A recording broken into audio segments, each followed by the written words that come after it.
और इसी दौरान हमें ज्वाइन किया है पाकिस्तान के अक़वाम मुत्तहिदा में मुस्तकिल मंदूब और सीनियर तरीन सफारतकारों में से एक हैं मुनीर अकरम साहब। बहुत शुक्रिया आपके वक्त का।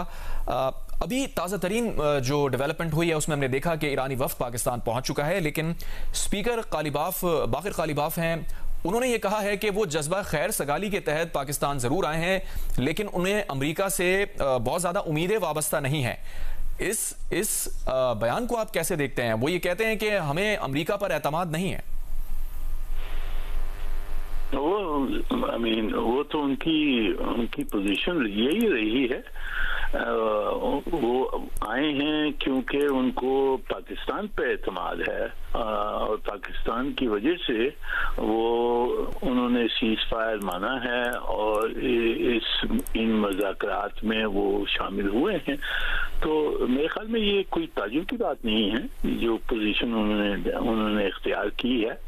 पर अब देखना ये होगा कि मज़ाकरात की तहत क्या ट्रस्ट बिल्ड कर सकते हैं और दोनों तरफ में अपनी पोजीशंस को किस तरह से फ्लेक्सिबल कहाँ होते हैं और किस तरह से मुआहदा हो सकता है। वो मज़ाकरात उसी की वजह से तो मज़ाकरात हो रही हैं। सही। मुनीर अकरम साहब, यकीनन आपने एक अरसा सफारतकारी की है, तो इन मुज़ाकरात के दरमियान क्या माहौल होता है, अगर आप उस मुतालिक हमारे नाज़रीन को बता सकें, और आप क्या समझते हैं क्या चीज़ें हैं जो इन मुज़ाकरात को आगे बढ़ा सकती हैं?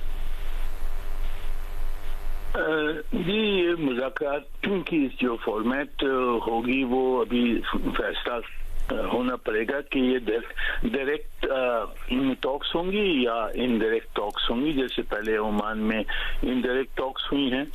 अब देखना है कि ईरानी डेलीगेशन मानता है डायरेक्ट टॉक्स को या नहीं। तो एक तो ये फॉर्मेट का सवाल है जिसको पहले फैसला करना होगा। दूसरी दो मसले हैं जो बहुत अहम है इस वक्त। पहला मसला तो जो लेबनान का है। लेबनान में ईरान ने कहा है कि जब तक वहाँ इजराइल अपनी अटैक्स बंद नहीं करेगा तो वो हॉर्मुज स्ट्रेट को नहीं खोलेंगे। तो इसकी वजह अगर इस पर कोई फैसला नहीं होता तो मुज़ाकरात कोलैप्स हो सकती हैं।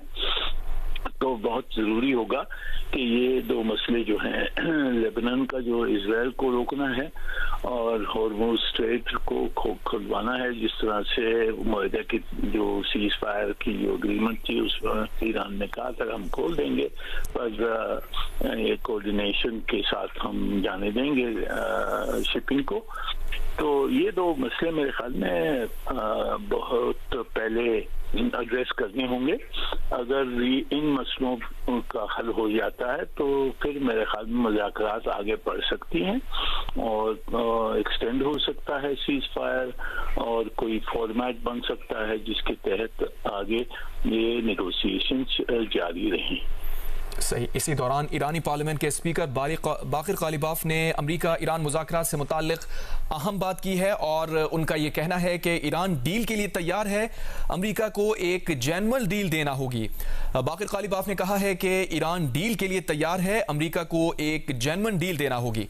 मुनीर अकरम साहब, ये एक और अहम बात सामने आई है। बाक़िर कालिबाफ जो कि ईरान के मुज़ाकराती टीम की सरबराही कर रहे हैं, वो ये कह रहे हैं कि ईरान तो डील के लिए तैयार है, लेकिन दूसरी तरफ साथ उन्होंने ये भी कहा कि अमेरिका को एक जेन्युइन डील देना होगी। इसको आप कैसे देख रहे हैं? जी, ये तो जाहिर है कि अगर कुछ मुआहदा होना है तो दोनों तरफ ने फ्लेक्सिबिलिटी दिखानी होगी। उनकी जो डिक्लेयर्ड पोजीशंस हैं वो तो बहुत इत्तेफाक उनमें नहीं है, बहुत मुख्तलिफ हैं। तो अब यही होगा, मज़ाकरात की तहत कोई यानी कि डील करनी पड़ेगी जो दोनों तरफ को मंजूर है। तो ये सही बात है कि डील होनी होगी, उसमें दोनों तरफ को फ्लेक्सिबिलिटी दिखानी होगी। सही। मुनीर अकरम साहब, आप क्या समझते हैं कि अब ये मुज़ाकरात आगे कैसे चलेंगे? क्योंकि इनिशियली जो मुज़ाकरात सुबह होने जा रहे हैं, आज सुबह, वो क्लोज डोर मुज़ाकरात होंगे, क्लोज डोर मीटिंग्स होंगी, ये बताया गया है। और तो इन सिचुएशन के बाद या इन डेवलपमेंट्स के बाद आप क्या समझते हैं, मुज़ाकरात होंगे मजीद या ये इसमें तातुल आ जाएगा, या इन मुज़ाकरात की बुनियाद पर आगे मजीद मुज़ाकरात होंगे? जी, अगर पूरा कॉम्प्रिहेंसिव मुआहदा होना है तो फिर तो एक प्रोसेस बनाना होगा मुज़ाकरात के लिए कि आगे किस तरह से ये मुज़ाकरात चलते रहेंगे। 2 हफ्ते में तो फैसला मेरे ख्याल में मुश्किल है। तो पर जैसे मैंने कहा था कि पहले जो सवाल हैं वो उसको हमें ये सीज फायर को कोलैप्स करने से बचाना है, और वो जो 2 मसले हैं वो लेबनान का मसला है और होर्मुज़ का मसला है, उसके ऊपर कुछ अंडरस्टैंडिंग होनी होगी। तो मेरे ख्याल में मुज़ाकरात सीक्रेट तो होंगे, क्लोज डोर होंगे, होना चाहिए। ऐसे मुज़ाकरात खुल के ओपन में तो नहीं होते हैं। तो पर ये मसले जो हैं, 2 मसले सामने जो खड़े हुए हैं, इनको हल करना होगा और फिर फैसला करना होगा कि ये जो सीज फायर का मुआहदा है इसको एक्सटेंड कैसे करवाएं, और जो प्रोसेस आगे होगा मुज़ाकरात का, नेगोशिएशंस का, वो किस तरह से चलेगा आगे, उसकी रफ्तार क्या होगी, उसकी फॉर्मेट क्या होगी, उसकी लोकेशन क्या होगी वगैरह। सही। मुनीर अकरम साहब, आपसे इस प्रोसेस से मुतालिक भी जानना चाहेंगे। आपका पूरी ज़िंदगी का तजुर्बा है इस तरह की मीटिंग्स का और इस तरह के समिट्स का। तो एक तरफ तो हम देखते हैं कि एक फ़रीक है, दूसरी तरफ दूसरा फ़रीक है।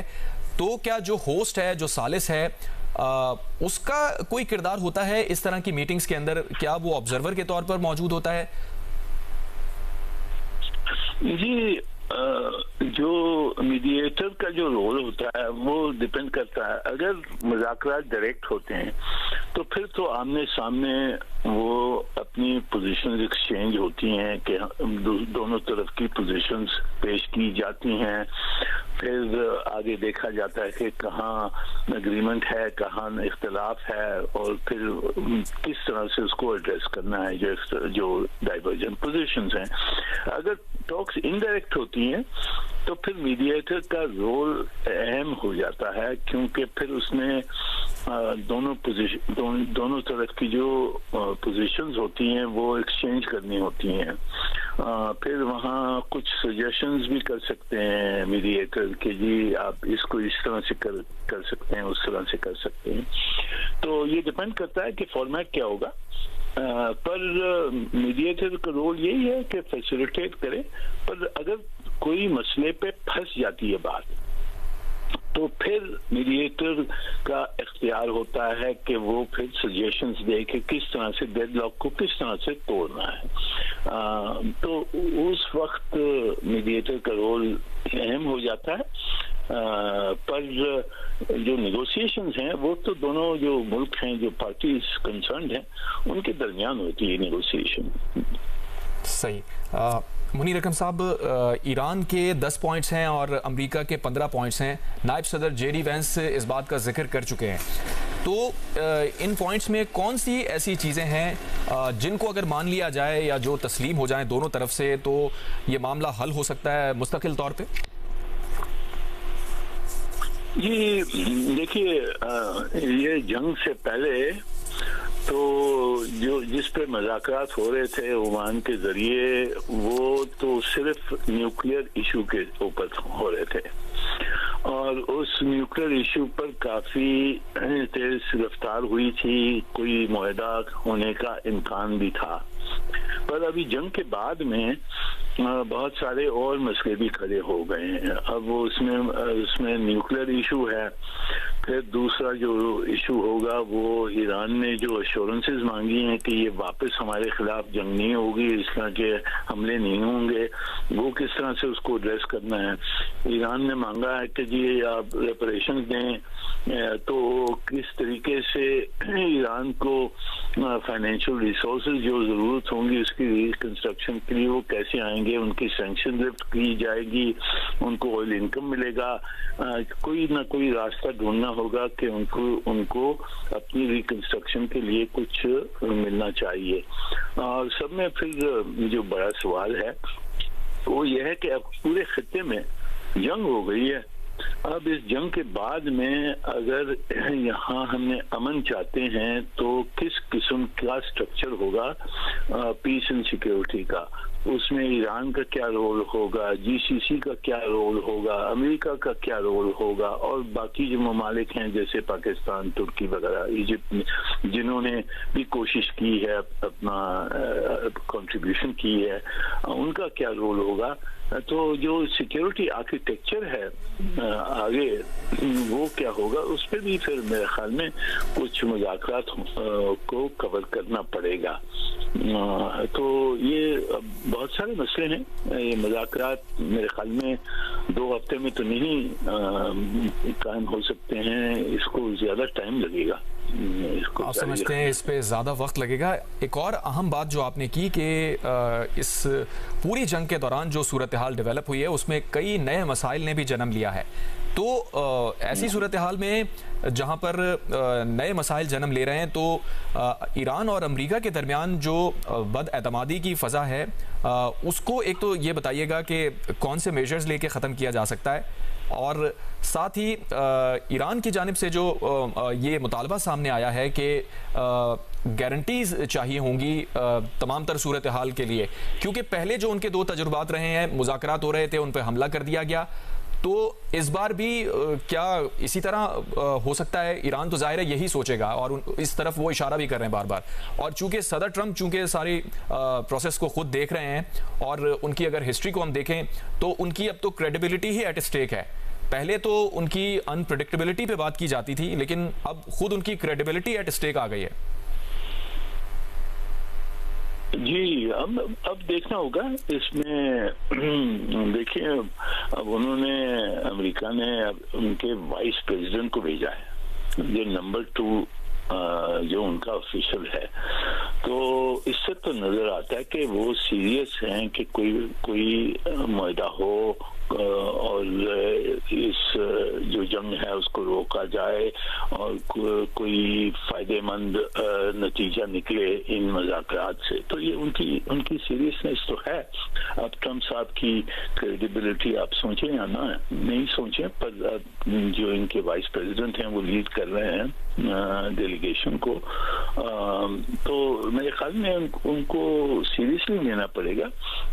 और मेरा ख्याल है कि वो बहुत सीरियस इंटेंशन से आए हैं। पर देखें, अमेरिका बड़ी ताकत है और उसकी मगरूरियत भी है, तो कुछ कह नहीं सकते हैं कि अगर ये मुज़ाकरात अगर कोलैप्स हो गए तो फिर आगे वापस जंग भी शायद हो सकती है, कुछ और नतीजा भी निकल सकता है। मुनीर अकरम साहब, आप एश्योरेंसेस की बात कर रहे थे और जाहिर है ये मुश्किल तो होगा ईरान के लिए, जिसका इजहार भी किया जा रहा है। तो क्या आप समझते हैं अमेरिका इस सूरत हाल में खुद कोई गारंटी देगा? लेकिन अगर देगा तो फिर जाहिर है ईरान के लिए वो बहुत मुश्किल होगा। कोई तीसरा प्लेयर्स या इससे ज़्यादा प्लेयर्स का होना आप क्या समझते हैं ज़रूरी है? क्या पाकिस्तान होगा, चीन होगा, रशिया होगा, कोई तीसरा बड़ा प्लेयर इसमें हो सकता है? जी, मेरे ख्याल में अब मुझे पूरी इत्तला नहीं है कि उन्होंने किस किस्म की एश्योरेंसेस मांगे हैं या मांगेंगे इन मुज़ाकरात में, बट मेरी नज़र में अगर अमेरिका कोई एश्योरेंसेस देता है तो फिर उन एश्योरेंसेस को इस तरह से हमने उसको एक लीगल फोर्स दिलवाना होगा। तो वो लीगल फोर्स अगर सलामती काउंसिल की कोई करारदाद पेश हो, उसको उसके तहत उसको लीगल फोर्स दे सकते हैं, और फिर उसमें रूस और चीन भी शामिल हो जाएंगे क्योंकि वो परमानेंट मेंबर्स हैं सलामती काउंसिल के। तो अगर कोई करारदाद अडॉप्ट होती है जिसमें चीन और रूस भी शामिल हों तो फिर एक क्रेडिबल हो जाती है एश्योरेंस, क्योंकि उनकी भी कमिटमेंट आ जाती है और शायद ईरान को उस किस्म की एश्योरेंस जो है वो शायद मान जाए। सही। मुनीर अकरम साहब, आप जिक्र कर रहे थे कि अगर मुज़ाकरात नाकाम होते हैं तो शायद जंग दोबारा भी हो सकती है। सदर ट्रंप भी इस बात का बाकायदा तौर पर ऐलान कर चुके हैं, लेकिन इसमें सोचने वाली बात यह है कि अब अगर जंग दोबारा शुरू होती है, उसका आगाज़ होता है, तो उसका जवाब क्या होगा? क्या सिर्फ ये कि मुज़ाकरात नाकाम हो गए या उसमें कोई और भी फैक्टर इन्वॉल्व हो सकता है? ये कह नहीं सकते हैं इस वक्त, क्योंकि अगर मुज़ाकरात कोलैप्स हो जाता है, ये जो हमारे जो कोशिश है, अगर ये कोलैप्स होती है तो फिर बहुत सारी सिनारियोज हो सकती हैं। जंग वापस शुरू हो सकती है फुल स्केल, जो अमेरिका ने धमकियां दी हैं कि हम बिल्कुल बर्बादी कर देंगे वगैरह वगैरह, या तो फिर एक लो लेवल पे टेंशन्स जारी रहते हैं बट हमले कम हो जाते हैं। तो बहुत सारी सिनारियोज हैं, अगर कोलैप्स हो जाता है तो उसके भी बहुत सारे सिनारियोज हैं जो हो सकते हैं। और हमारी कोशिश इस वक्त यही होनी चाहिए कि ये मुज़ाकरात कामयाब हों, इस पे जो सीज फायर है उसको कंसोलिडेट किया जाए और टाइम दिया जाए मुज़ाकरात के लिए, एक प्रोसेस बनाया जाए जिसके तहत ये मुज़ाकरात जारी रहेंगे। और जब तक ये जारी रहेंगे तो कोई यूज ऑफ फोर्स नहीं होनी चाहिए, कोई एग्रेशन नहीं होना चाहिए, और इसमें कुछ टाइम लेकर इस प्रोसेस को आगे बढ़ा सकते हैं। यकीनन दुआ की जा सकती है, उम्मीद की जा सकती है कि ये मुज़ाकरात कामयाब हो। मुनीर अकरम साहब, आपने अपनी पूरी ज़िंदगी सफारतकारी में गुजारी है और इस तरह की सिचुएशन क्या आप हमारे नाज़रीन को बताएंगे, पहले कभी रीसेंट हिस्ट्री में देखी गई है पाकिस्तान के कॉन्टेक्स्ट में अगर देखें तो? क्योंकि पाकिस्तान ने जो कारनामा सर अंजाम दिया है और ऐसे वक्त में अंजाम दिया है जब तमाम ही जो सुपर पावर्स हैं, बड़े प्लेयर्स हैं, उन्होंने हाथ उठाए हुए थे और अपने आप को अलग थलग रखा हुआ था, तो खुद पाकिस्तान के लिए इसकी कितनी सिग्निफिकेंस है? नहीं, हमारे लिए तो ये बहुत यानी कि एक अहम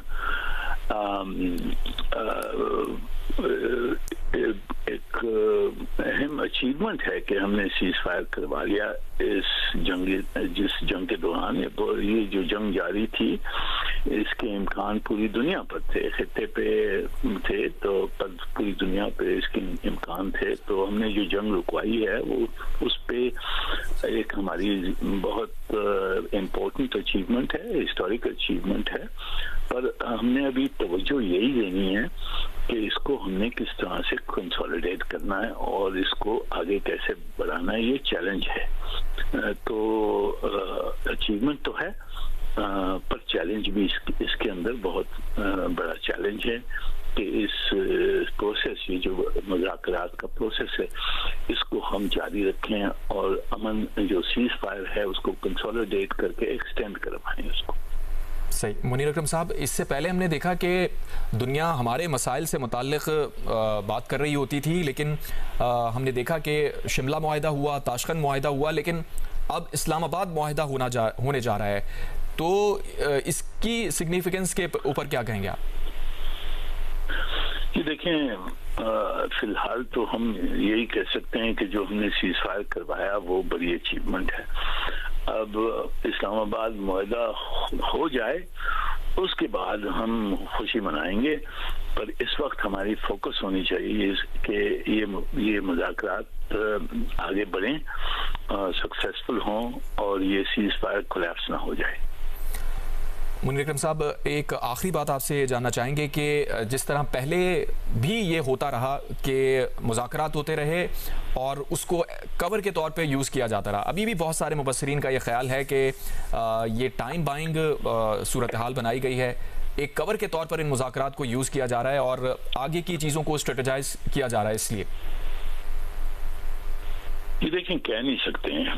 अभी जो इनकी जो ताकतें हैं उनकी अंदरूनी सोच के बारे में तो सिर्फ हम कंजेक्चर कर सकते हैं, पर ये देखना है कि ये जो मुआहदा हुआ है इसमें कितने बड़े बड़े मुल्क शामिल हुए हैं। इसमें पाकिस्तान है, तुर्की है, इजिप्ट है, सऊदी अरेबिया है और उससे भी ज्यादा अहम चीन का जो किरदार हुआ है।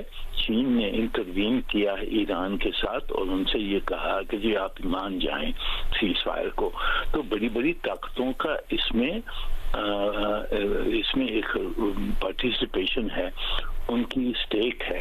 इस मुद्दे को इसलिए यानी कि धोखा देना इस वक्त बड़ा कॉस्टली होगा, जो भी धोखा देगा इस वक्त। तो ये वो पिछली जो अटैक्स हुए हैं उससे ये मुख्तलिफ है। इस वक्त बड़ी बड़ी ताकतों ने अपनी क्रेडिबिलिटी स्टेक पे डाल दी और इनके खिलाफ अगर इस तरह की कोई दगाबाजी होती है तो फिर उसके बड़े कॉन्सिक्वेंसेस होंगे। तो मेरे ख्याल में इस वक्त कोई इजराइल जरूर कोशिश करेगा इसको सैबोटाइज करने, उस पर कोई शक नहीं होगा, पर ये अमेरिका के ऊपर होगा कि उसको कंट्रोल करे। पर अगर मुआहदा कोलैप्स हो जाता है उसके बाद में क्या होता है वो नहीं कह सकते हैं। पर अब जो मेरे ख्याल में जो पहले वो कवर था, वो कवर इस वक्त बड़ा मुश्किल हो जाएगा, जिसने भी इसको तोड़ा। बिल्कुल, प्रोबेबिलिटीज तो बहुत सारी हो सकती हैं। मुनीर अकरम साहब, आखिर में आपसे ये जानना चाहेंगे, ज़ाहिर है पाकिस्तान एक बहुत बड़ा समिट यहाँ पर मुनक्किद कर रहा है, एक मुज़ाकरात कर रहा है इस्लामाबाद टॉक्स के नाम से। ज़ाहिर है पाकिस्तान ने अपनी रेपुटेशन और अपनी तमाम रिसोर्सेज इसके ऊपर लगा दी हैं, तो पाकिस्तान के लिए इस सूरत हाल में, इस सिचुएशन में गेन करने के लिए क्या है? एक तरफ हम देख रहे हैं कि पाकिस्तान को खुद इकोनॉमिक चैलेंजेस हैं, यकीनन पड़ोसियों के साथ भी मसाइल हैं, अमेरिका के साथ भी हमारे जो ताल्लुकात रहे वो नरम गरम रहे। अब कुछ टाइम से हमारे ताल्लुकात बेहतर होना शुरू हुए हैं, ख़ित्ते के अंदर हमारे जो माशी मसाइल हैं उनमें भी कमी आ रही है। तो पाकिस्तान के लिए इस सिचुएशन में क्या कोई विन फैक्टर हो सकता है? ये देखें, पहले तो हम ये जो मुज़ाकरात हैं इनको हमने सही तरह से चलाना है। ये चैलेंज है सामने, पहला चैलेंज है। उस पर साथों साथ अगर पाकिस्तान की क्रेडिबिलिटी बढ़ गई है, पाकिस्तान को सब समझते हैं कि एक ऐसा वाहिद मुल्क है जिसने ये रोल अदा किया है और सीज फायर करवाया है, तो इससे इंशाअल्लाह हमारा फायदा होगा। हर तरफ से ताल्लुकात अच्छे हैं, बहुत लोगों ने तारीफ की है, तो उसका फायदा फिर हम उठा सकते हैं। वो हमारे ऊपर है कि हम क्या प्रपोजल्स पेश करते हैं, क्या चीजें हम चाहते हैं। पर रास्ते तो खुले हैं, पर वो रास्ते पे हमने चलना है।